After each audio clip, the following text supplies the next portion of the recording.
Hello, my name is Rob. Welcome to the Daily Crawl here, guys. Today I'm going to go over my cheat code.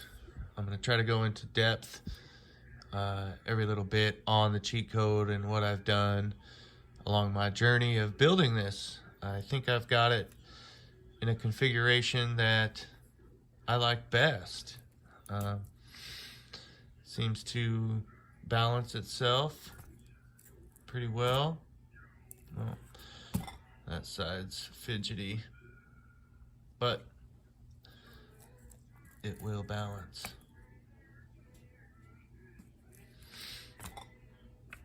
Let's see if I can get it to do it with this damn battery on. That seems to be the hard part. Got her. So that is balanced right there, looking like that. I have a 3S Mofo battery. You can see just slightly attached to that side tray there, or this back battery tray. And you can see I only did one screw, and that's to allow, as you see it, hinge when the drive shaft touches it, rather than Dremel it out. I could live with the hinging, but I've got it positioned pretty well. I still have one heck of a front end weight bias. I don't really have one of those fancy scales, so I have no idea, but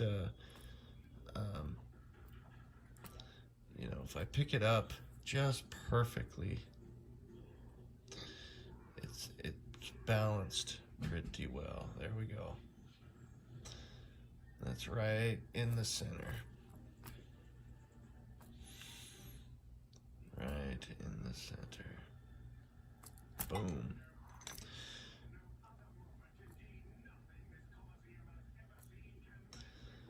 I mean, it's touchy. It wants to fall one way or the other, which tells me that it is pretty centered pretty well. But anyways, got it figured out pretty good. We'll start at the front. RC addiction, steering linkage. I went with a spacer here to elevate the steering linkage. I have a Shift RC servo on Mofo RC, best servo mount ever made. I have it in the center location, and I have both mounting ears. They're shaped like this. They're both pointing the same direction to move the servo over to the passenger side. That is to allow the wire room by the chassis. I mean, you can kind of see it's off center, not by much, but it is off center just a little bit. And with the motor on the left and now the servo slightly to the right, I feel like that helps with the balance. Having my ESC, BEC, and receiver all in one on the side over there, and the battery just behind the motor, almost on the drive shaft, slightly over to the right. You saw balanced out pretty well. Hot Racing long travel shocks, and they are banded. I have those little tiny rubber bands on there to help keep the chassis ride down. I did do stock springs, mostly for looks, in the front, but in the rear it does serve a purpose because I have those bands also on here, but it helps keep the chassis off of the rear links. I have the links mounted in Mazda's stock position, the rear links on the top, and the front links on the very bottom mount. The links are by RC Addiction as well. I have a plus 4mm up front, a plus 6mm in the rear. I did that so my giant Injora comp pin tires would clear the side skirt. I have the shocks mounted in one of the lowest locations on the chassis, therefore the chassis sits in one of the highest points it can, and that is so when my tires drop out, you can see that transition from link to chassis. And you can see the rear just glides right on over. So with the front end weight bias I have and that smooth transition, boy, this thing breaks over everything like it's nothing. I mean, I've kind of heard stories, but boy, this thing, I just really like the way it's set up right now. The rear is also really high. I have the rear end in a nice, up position, and with the stock shocks on here and my coil coiled down, it does sits really well. I have plastic axles, stock plastic axles with a brass diff cover in the rear. That was just because I have so much weight up front. These are the Mofo deep dish premium wheels. Let's see here, the deep side pointed out. I have 0mm hubs, the brass ones in the rear, aluminum 0mm hubs up front. I have the brass island setup in the front, island spacers. I have the aluminum island setup in the rear. I have a stock length full girth Mofo inner axle, stock length CVD version 2 up front, version 2 Nano Beast, whatever stock pinion he throws on there. It is Mod 3 pinion, Mod 3 spur. I have the Mod 5 pitched transmission Mofo does, steel drive shafts, 50% underdrive, Mofo underdrive in the rear, Mofo stock pitch up front. This is one of the final configurations I'm going to do to this. It performs outstanding the way I have it set up right now. Very well balanced and climbs. Its descent is surprisingly very, very good. Even with all that weight up front, that weight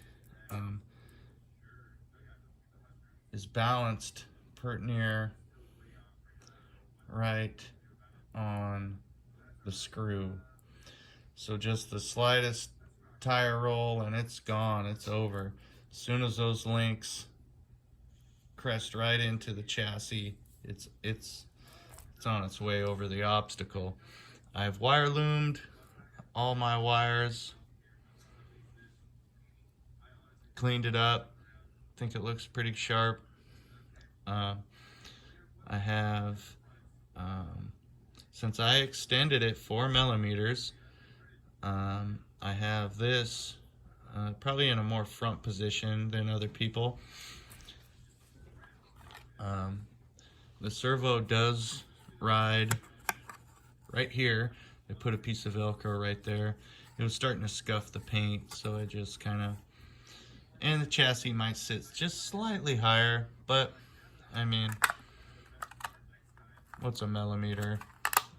We're playing a game of millimeters building these things, but 1mm. I thought about cutting a hole. I didn't.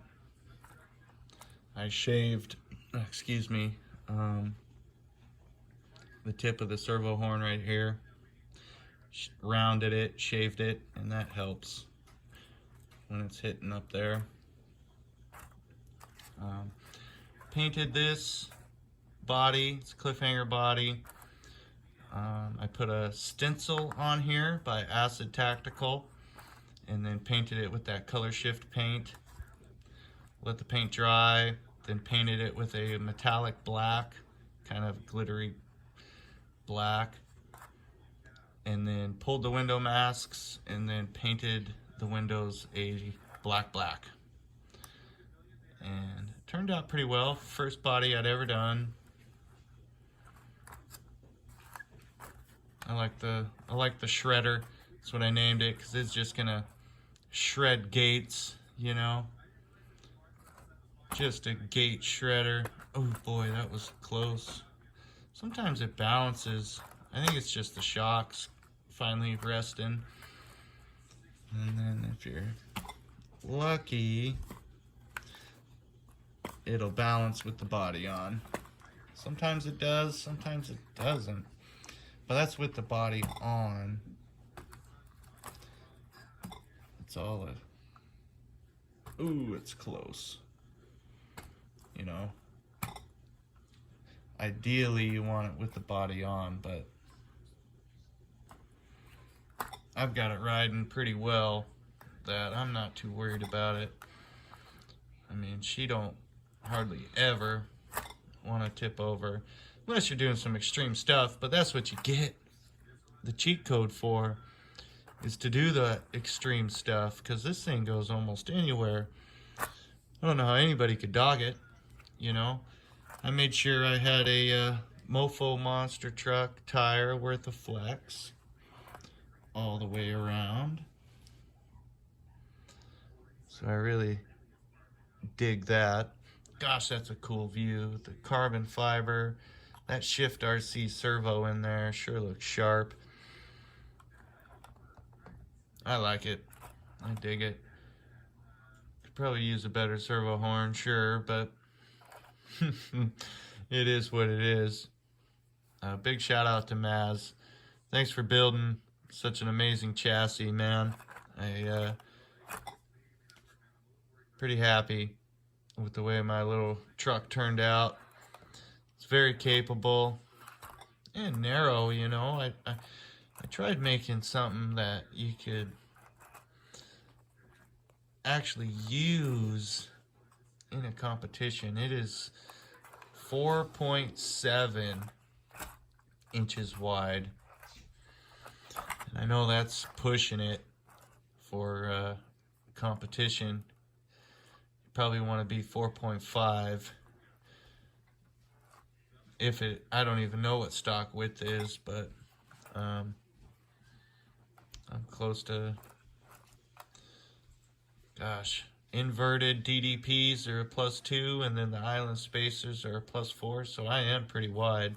And I could narrow, I could go non-island, and then that would probably benefit the width. But we'll see. Right now, for fun on the rocks, I'm not complaining. This thing's pretty rad. I do like to use a lot of these aluminum spacer bars. Stability, and I don't know, I just kind of like the way they look. I mean, I've pretty near got a bar everywhere I've tried mounting the shocks. I have a leftover bar. So I just left the bar after pulling the shocks, and really dig the durability. So anyways, I appreciate y'all watching this. If you have any questions, I think I covered everything. I run it on 3S. Yeah, I don't know if I left anything out. I don't think so, but maybe I did.